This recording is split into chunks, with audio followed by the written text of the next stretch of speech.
Ayan, so nandito na tayo sa front desk. Ang kailangan natin gawin is bumili ng ticket worth $18 and then kailangan natin mag-fill up ng form para in case of emergency, alam nila kung sino yung makukontakin and all the details.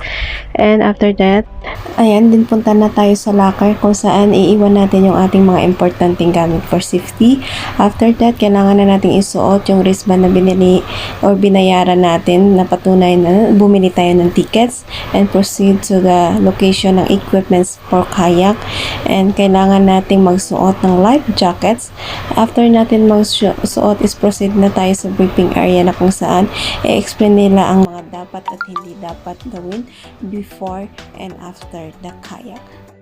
Tighten, okay, put two thumbs underneath the shoulder area, lift it up, make sure it doesn't go above the ear. Okay, if it goes above the ear, okay, I'm going to change the side, you guys to tighten a bit more. Okay, you guys got a whistle as well. The whistle is on the right chest over here. Right chest over here, on the inside. On the inside, there is a built-in pocket. Okay, make sure you know where the whistle is. So best buckle up at all times when you're on the pontoon below and inside your boat. Only back here, then you can unbuckle them. Playing area for today, 3 points to take note. First one, the vehicle bridge. Don't go beyond the vehicle bridge. Second one, the white structure. And the last one, the suspension bridge. Okay, so 2 bridges, white structure, don't go beyond these 3 points. A few danger areas, you see all the pillars over here, don't seek shelter or paddle amongst them. Our safety boat cannot enter the area, any rescue will be very difficult. Danger point number 2, on this side to the left of the vehicle bridge, you see a wall structure with a green fence. Okay, under the trees, over there rocky shallow waters, don't go too close to it. Once around the area, you can see the rocks on the surface. Okay, so again, okay, so PUB regulation, no primary contact with the water, all body parts on the boat, no swimming, no intentional capsizing as well. Okay, COVID measures when you guys are in the water is unmasked activity, so you guys gotta do social distancing as well. Okay, boat to boat should be at least 2 meters apart. Okay, so do not hold on to each other's boat. Okay, and after that, only one situation we stop play, which is lightning alert. Lightning alert, there will be a siren followed by announcement. At the point, come back here to seek shelter. Okay? Yeah. Any questions for me so far? Okay, no questions. Okay, you're going to choose the paddles first. So we have 2 series of paddles over here. The orange color one, this one the blades are smaller, slightly easier to use. Okay, but personally, I recommend you guys to go for the red color series. This one, the blades are bigger, can go a bit faster. Okay, slightly more stable as well. Okay, so this one comes in 2 lengths. Okay, the one I'm holding, the newer looking one. Okay, this one is the shorter one. The one at the back over here. Okay, the one facing us. Okay, that's the longer one.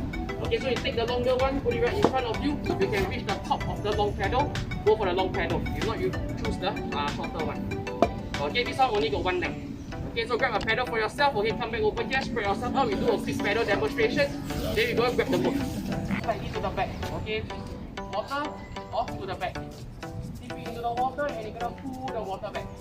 Okay, so that's how you go forward. You dip it in, pull the water back. As you switch over, rotate your blade slightly so that it faces down again.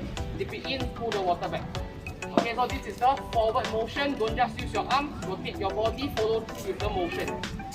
Okay, if you guys want to slow down, put the paddle into the water. You will start to slow down. If you push forward, you will go reverse. Okay, if you paddle on the right, it goes to the left, opposite direction. Okay, any questions for me? Hold me close till I get up. Time is barely on our side. I don't wanna waste what's left. The storms we chase are leading us, and love is all we'll ever trust.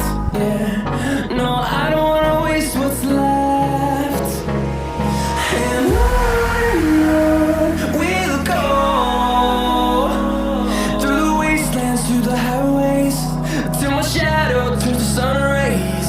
And on we'll go, through the wastelands, through the highways.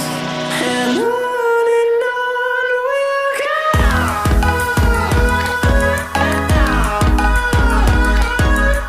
When you guys want to retrieve the boat, same thing. Use the middle handle and pull the boat out. Okay, so for the double, okay, the pointed part is the front. So this is the front. Okay, when you guys want to go in, always sit down first. Sit down, legs go in, shift your body to the edge. Hands on the pontoon. Okay, slowly lift up your body, shift your body in. Okay, you guys got 2 person for the doubles, 1 person hold, 1 person move. Once I'm in, I will support. Okay, once both is in, just grab all your paddles and your belongings, put inside, push off, you guys can begin. Okay, when you guys want to exit, okay, legs up, hands up. Okay, 1, 2, 3, lift up your body and shift your body out. Okay, can I? So at the end of the session, okay, I will see you guys on the opposite side of the ramp, okay? So this is the entry side, there is the exit side. Okay, so at the end of the session, you're going to bring the boats back up to wash down. If you guys need help, let us know. Okay, if you guys got no other questions, then proceed to launch off. We'll go through the wastelands, through the highways, and on we'll go. Ayan, ready na kami. So, let's go.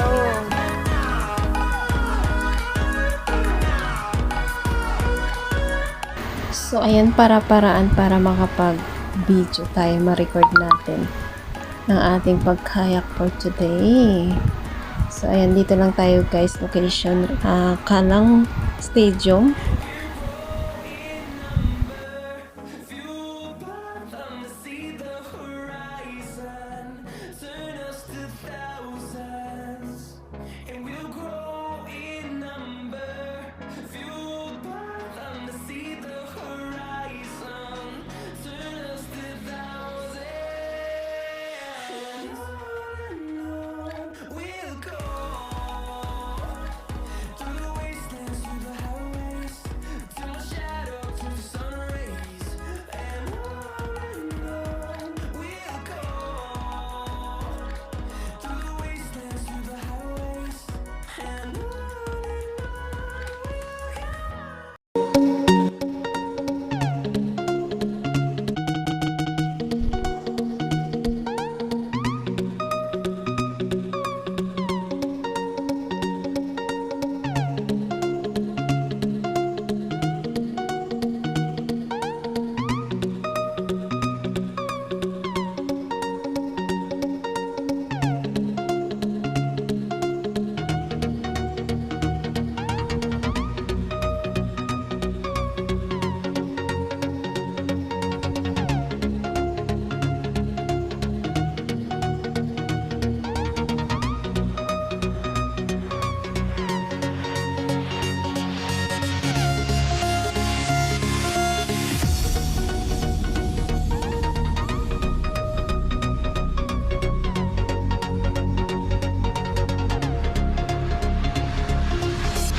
Ayun lang kayo. Para makapadong nila ko eh. Oh, ayan na. Itang pilit.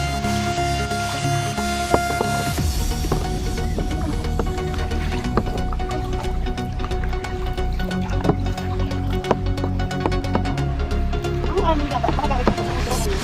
Ay, kapit.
Ayan, so ayan guys, pabalik na kami sa sa daungan nito. Daungan kung saan man. It's a pier. So pier. Hindi ko alam anong tawag, so pasensya. So okay, time check. It's 6 p.m. Singapore time.